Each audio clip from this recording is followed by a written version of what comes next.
Okay, so I'm recording. Awesome. I'm recording now.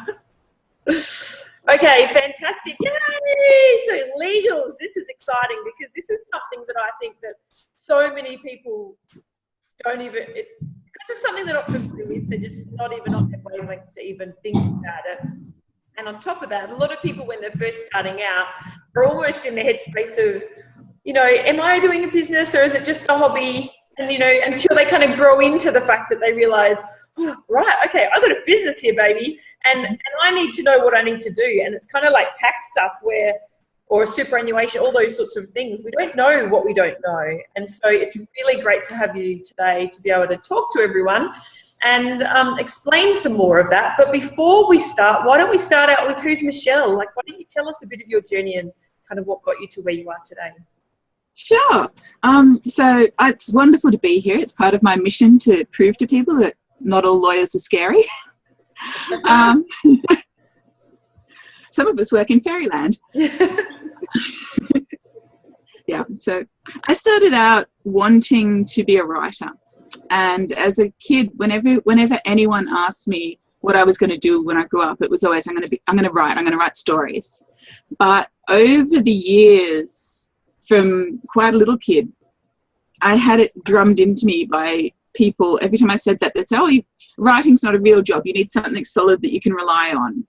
And I persisted with this. I'm going to be a writer. So I went to uni and I did an English degree because I thought if I got first class honours in English, which I did, that I would then be a writer and I could make my career. But it didn't actually work that way.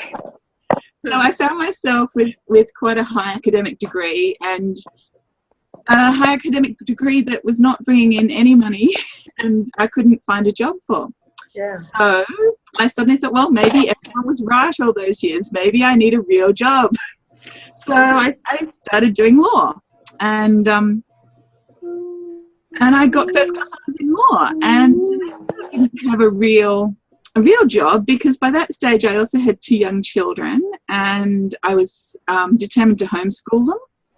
And so here I was thinking, okay, now I've got a law degree and an English degree and no one's headhunted me. I always had this image that if I did well enough academically that someone would come in and headhunt me and give me the perfect job and pay me lots of money, and it never happened.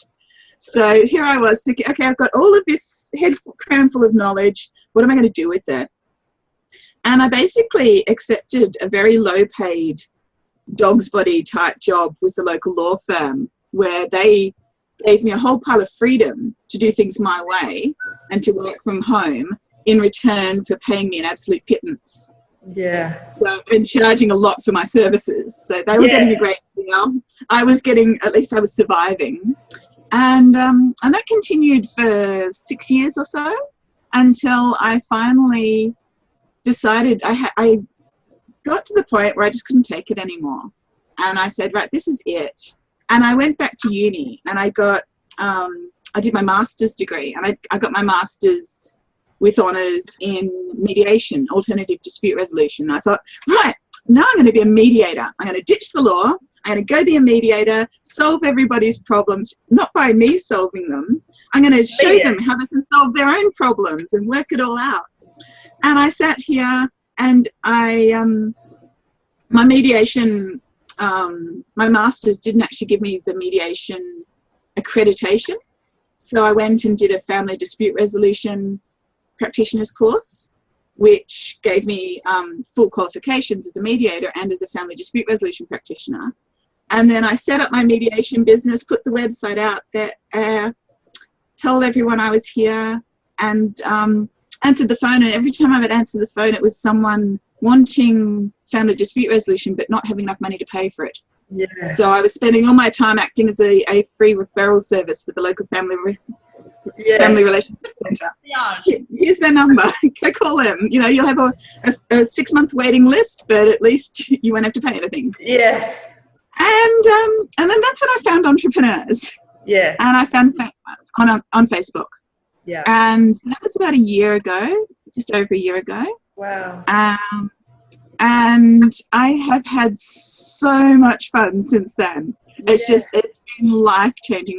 entire life has turned around, because I have discovered that I can actually be the creative, free-spirited, inspired, rainbow-coloured, fairy-loving me that I am, with my kids all around me in the middle of the mess and everything else, and still show people that I have a brain.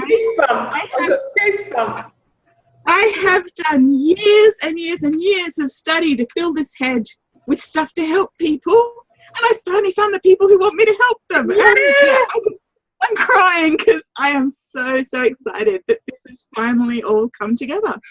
And just for the first 8 to 10 months, it was a real learning curve. It was reinventing myself, and I've really been doing more work in that time on my inner self than I have on my outer business. I have really just been learning and growing and learning and growing and changing and up-leveling and really clearing and tapping and everything. But it's finally got to this point where the past 2 months I've finally been, all the connections I've been making are all coming, it's all just coming brilliantly. So yeah, it's wonderful. And I'm just so happy to finally be at this point. And we're just so grateful to have you in the community, because it is exactly like you say, to be the perfect person to be able to serve particularly female entrepreneurs that are just trying to navigate their way. They don't know your stuff, but they need someone that they can kind of say that to and not be charged a fortune to have even said that, to have said the words and explain what they needed, and then be able to go forward. And like, you know, for Courts and I to have had you be able to go through and, you know, work out and you know, then we can work out which bits we need or don't need or whatever, but to know that we're doing it right, we're setting it up right. There's no point in sort of doing it wrong and then having to sort all that out later. And we wouldn't have known who to remotely go and see if we were going to try and go and just ring a lawyer that was referred through a real estate agent or whatever, because, you know, they wouldn't have even really, I don't know whether they would have even understood our vision as well. Whereas that's the beauty of who you are and what you do, is you can totally see our vision just as much as we can see yours. So exactly. And it also really nourishes my creative side doing this, and my desire to be a writer, because I love learning about the new paradigm of business and a business based on connection rather than competition and all of that sort of stuff. And I hate adversarial law. I love working here in the protective area of law, where it's all about nurturing relationships and building lovely connections. That's really where I'm at my happy point. And so for me, it's all about showing people that the law is not this, it's a reverse engineering. It's taking all of the stuff, like I write risk management courses for lawyers for the College of Law, and that's all this, you know, solid structure barbed wire stuff. And then I love to take that, because it's good stuff. It can really protect people, but it's too scary. It's too daunting. Way out. It's too daunting. It's too barbed wire. It's too barbed wire for us. To describe it. So I like taking barbed wire law and turning it into a really protective cushion. A protective cushion. I like saying you know, a contract shouldn't be a fence. It should be a container, a sacred container that holds the space in which a relationship can blossom. So And I think that is really the reason why we were attracted to you, Michelle, because for those of you who don't know, Michelle has been working with Smart Chicks behind the scenes, helping us foster our agreements with our Smart Chicks collectors and our speakers agreements and things like that. And the thing that really drew us to you originally was the fact that you do work with creatives, and the fact that, you know, even little touches like on the business agreements, it's not just like this black and white business agreement. It's, you know, using our and our branding and whatever, as well as your awesome logo down the bottom and stuff. So it makes it accessible. It's so much more fun. Like I have suffered through years of creating black and white legal documents, So to be able to come along and do a hot pink one with hot pink all over it, and to have my little rainbow doodle logo stuck in there, that fills me with joy. That's the culmination of happiness in my life. Yeah, there's not many corporate places you can do that on your contract. No, exactly. But it's totally in alignment with our brand exactly. as well. It's really important to do that. A contract shouldn't be a thing in a box stuck over there. It should be a living, breathing part of your business. Yeah. And little touches like putting it in your branding colours and your branding fonts and all of that stuff, that not only makes me happy with my I can feel like I'm being creative. You can be creative in the document, yeah. I'm being creative while I'm writing a document, but it also... for the people who are giving it to. It makes it more personable for who you're giving it to. It makes it more likely to get read. It makes it more effective overall. Yeah. It makes you feel like it's more of a cornerstone of your business rather than just something that you had to put on. Like I've had entrepreneurs say to me, oh, I don't actually want to pay for contracts because no one ever reads them. Well, what's the point? If no one's going to read them, then yes, it's not a good contract, but that doesn't mean you don't need one. It just means you need a contract that people are going to read because it's got the information that they desperately need to know in it. And that's what it's for. It's to make sure that you know and they know and everybody has clarity and certainty about what's required, what's expected of them, how things are going to play out, what's going to happen if something goes wrong. You know, if you've got a question, you shouldn't be turning to your FAQs in a business relationship. You turn to your contract. What does it say to do in this situation? And you know what? The thing that I've really enjoyed about working with you as well, Michelle, is the fact that you have given us the freedom to be able to really create, I guess, a skeleton document, not knowing how it was going to be structured or not knowing the legalities and the wording and everything like that.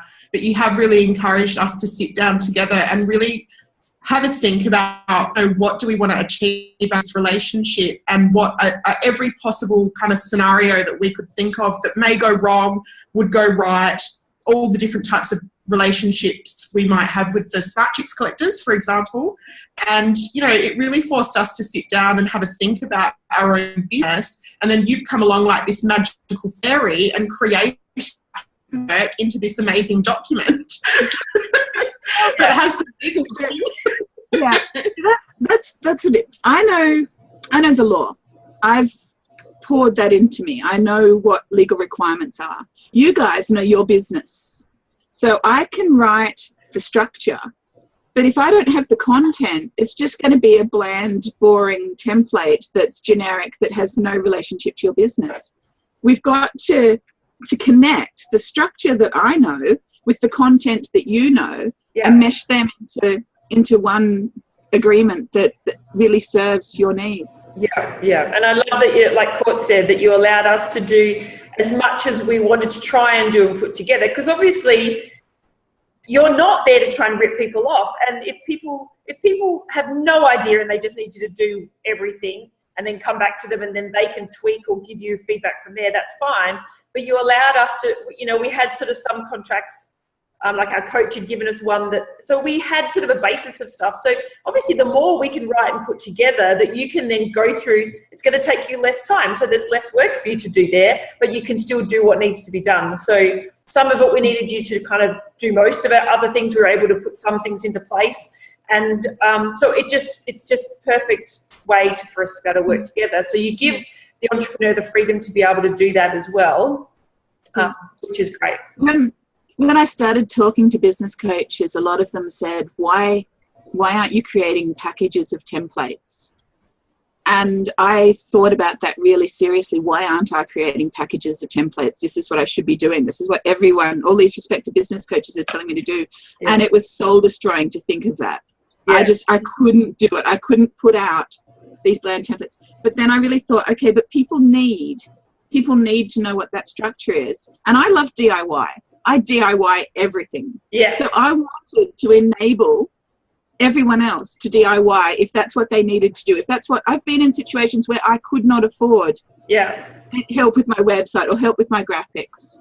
And I have done the study and DIY'd it. And I want to be able to enable people to DIY legal stuff. Yeah. So instead of creating templates that are just a generic, here you go, pay me, download this, stick it here, and it doesn't actually suit your business. It's just, it's a one size fits all. And look, I'm a homeschooler. I don't believe in one size fits all for anything. No. You know? Everybody is an individual. Everybody needs life tailored to their unique personality, to their values and vision. Yeah. And so what I've done instead of creating templates is I've started creating questionnaires. And they're questionnaires that lead you through all the contents of a legal document. So, for example, I've done one this morning for a course agreement. I did one recently with a webinar for website terms and conditions. Yeah. They lead you through, step by step, everything that needs to go in the document. They explain why it needs to be there. Brilliant. So that you're not just, what do I need this for? It's here, this is why you need it. And they're questions that promote you to think deeply about your own business and how things work and how you're structured and everything else, so that you can just fill it in and then it matches up with the draft document. So you can just copy and paste it across your answers to these questions and write it in your own language, in your own style, in your own fonts and colors and everything else, and create it yourself. And then there's sort of going to be, when I eventually get all of this rolled out, there's going to be levels where I'll either review your document for you, or if you don't have time, you just fill in the questionnaire and I write the whole thing for you. Yes. But that sort of allows me, hopefully, to reach out to a lot more people, because there's only so many hours in a day and I don't have time. I mean, even with all of the extra work you guys did in providing things, I've spent maybe 40 hours all up on drafting the documents in the past month for you and for other people. It's a really time consuming and intensive work. That's the thing a lot of people don't think about when they say, oh, lawyers get paid too much or whatever else. They don't think about how time consuming and intensive and scary the work is, because in one way you're thinking, okay, I'm setting up a structure here that people are going to be relying on for 10, 15, 20 years time. You know, you've got to really think about it right.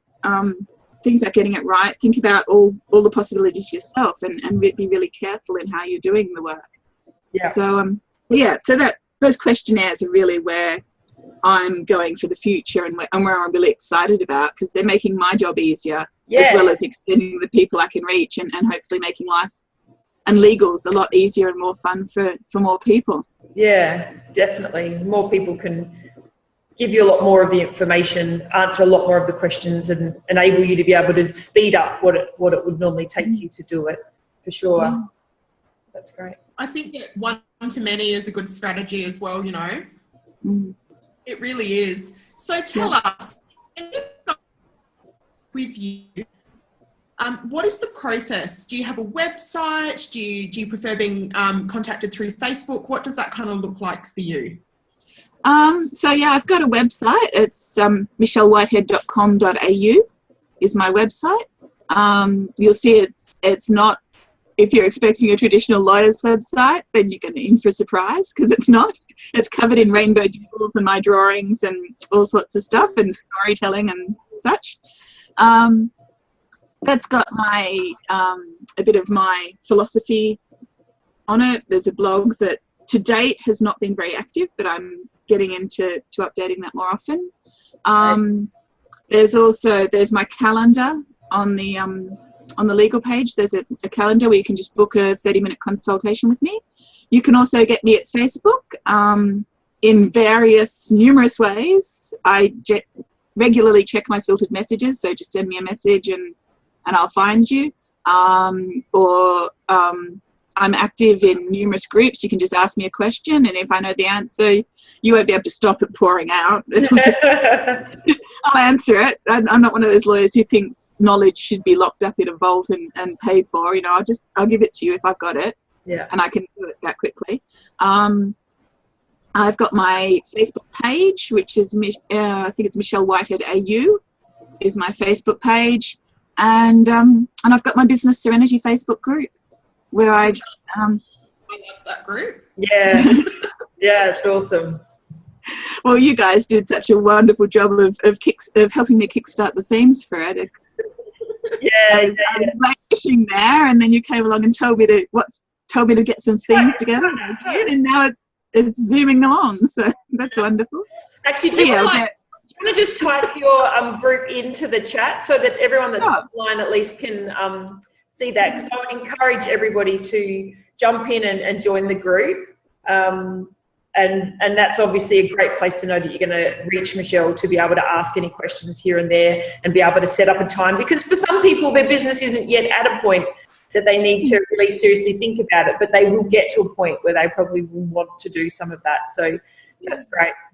Yep, perfect. The thing I like about your Facebook group as well, Michelle, is the fact that, you know, while we were trying to do our due diligence about, okay, well, is Michelle going to be a good fit for us? Are there other solicitors around that we want to chat to? You know, what does she kind of know? We don't know her very well, you know. So it was a good way for us to basically just go in, ask some questions, see kind of what the buzz was in the group and how kind of active you were helping people. And through that, it really enabled us to make a decision that would be the best fit for us. Yeah. Yeah, made it a no-brainer. I've got an ask any day policy in there, so you can just, you know, if you've got a question, bring it. That's, you know. Yeah. So let's talk the nuggets. Yeah. Okay. The first nugget would be don't buy in to traditional fear-based perceptions of structure and law and risk management and all of that sort of stuff.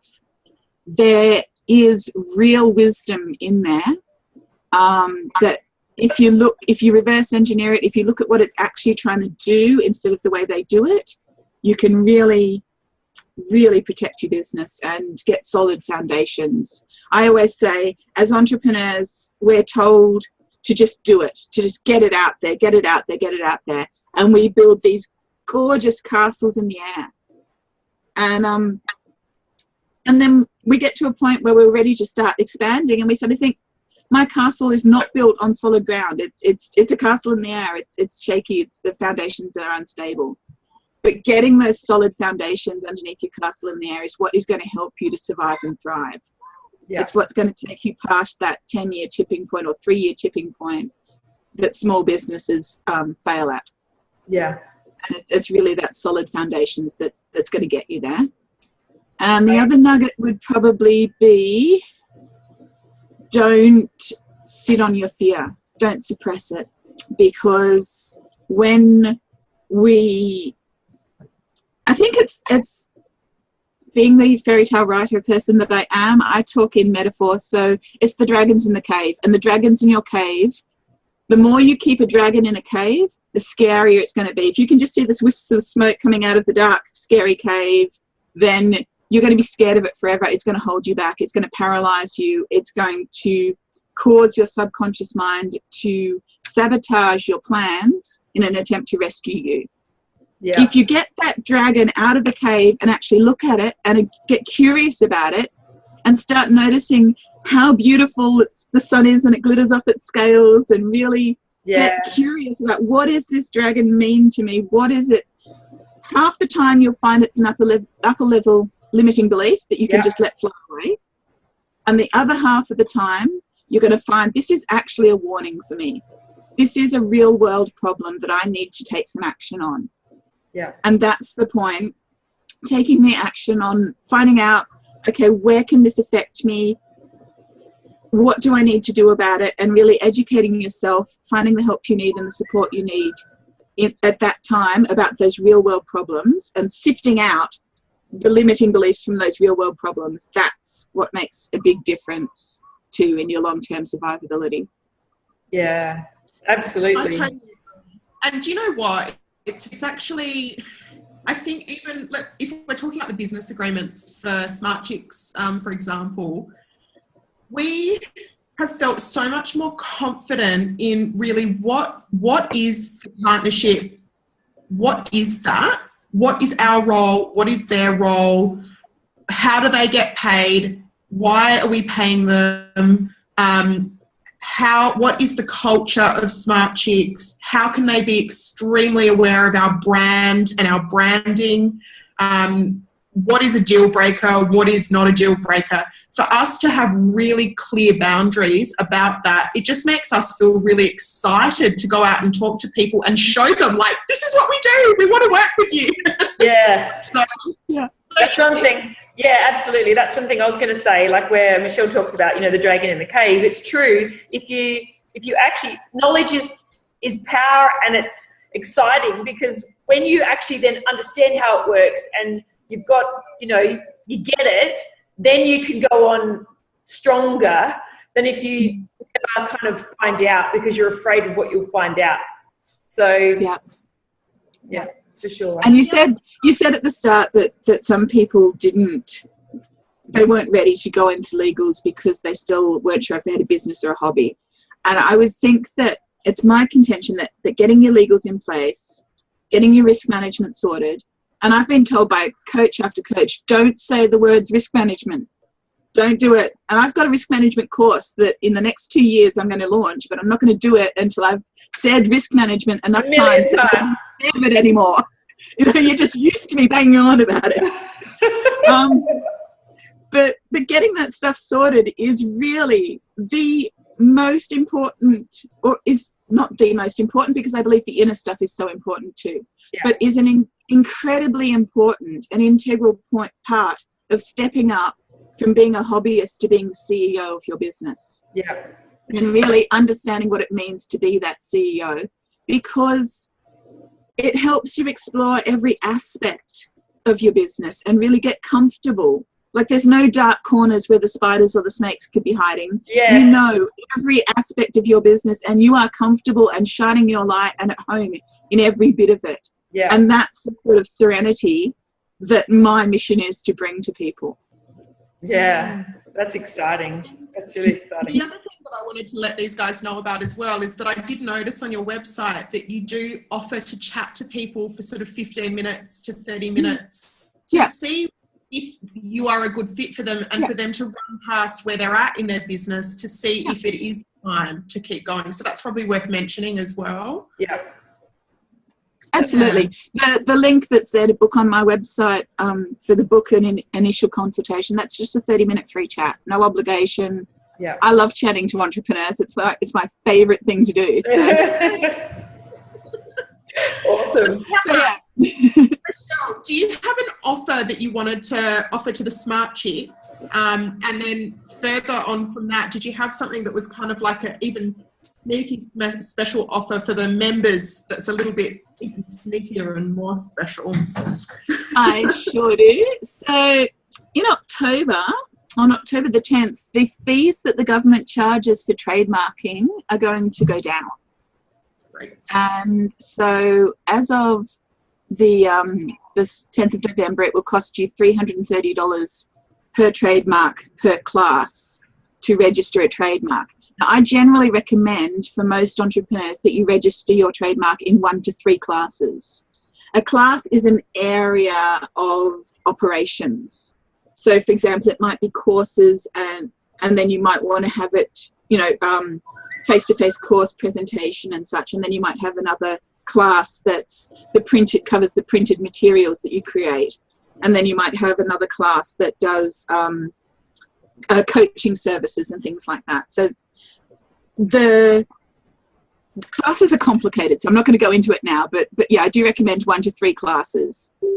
And then my fees are $660, and for that $660, I do all of your due diligence searches to make sure that you have the absolute right to your name, there's not going to be any trouble about it, that your trademark application will go through smoothly.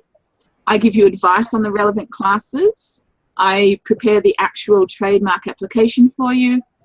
I correspond with the trademark examiner as much as is necessary, unless it becomes really complex and there's problems, in which case we have to renegotiate the fee. This is for the $660 is for one that goes through smoothly.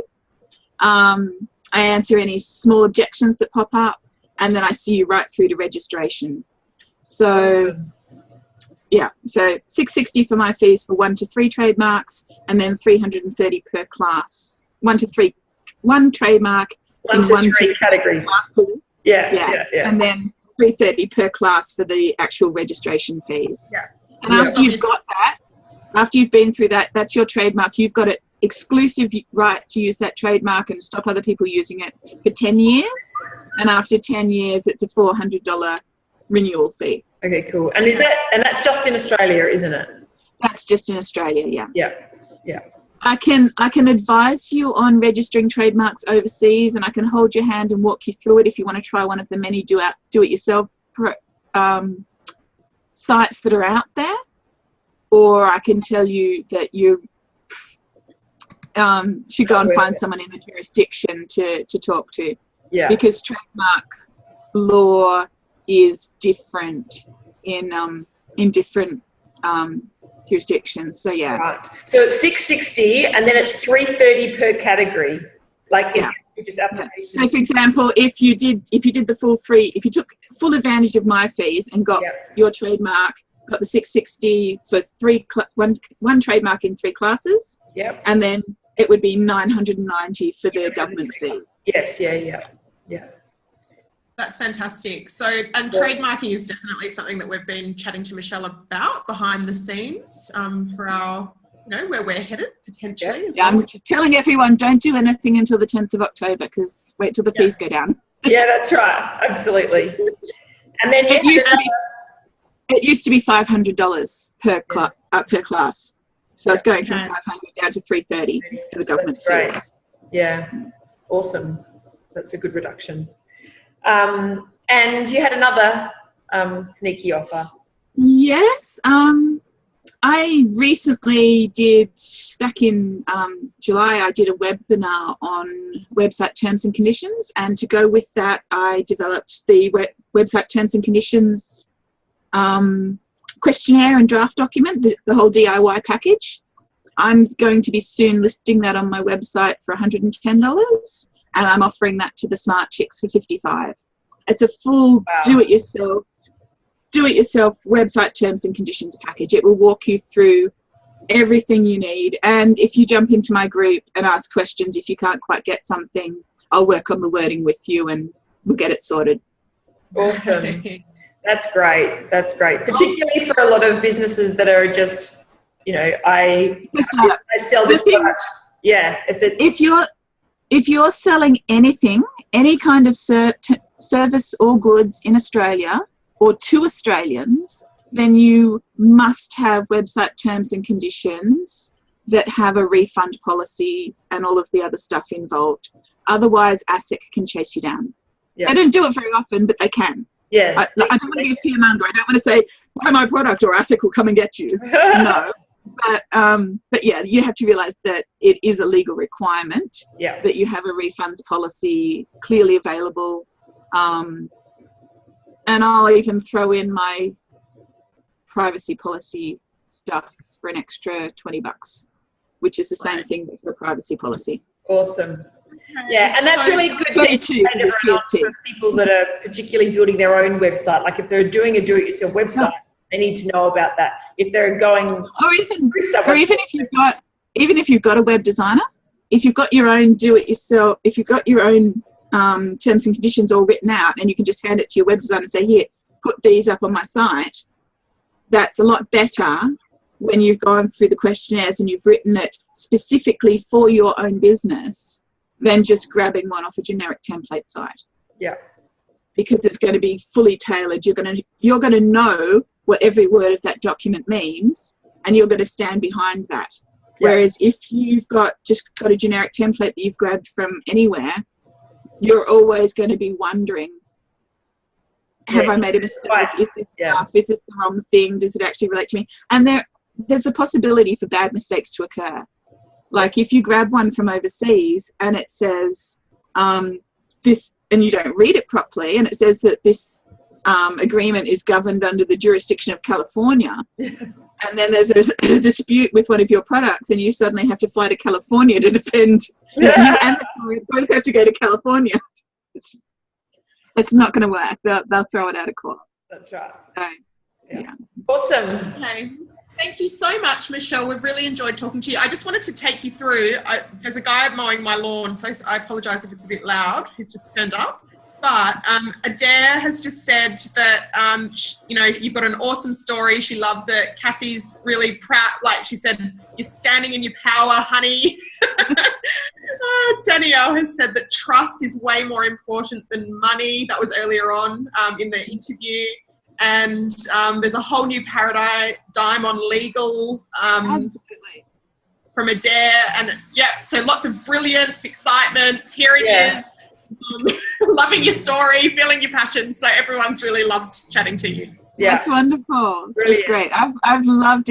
I've really loved talking to you guys too. Yes, that's awesome. So this will obviously go up into YouTube and be up in our back into our platform as well. So for all of the members of the Coterie, they'll be able to access that later and then understand more. Hi guys. Yay! So that's great. Awesome. Absolutely. Thank you so much for the opportunity. No worries. Thank you. I'm just going to stop the recording.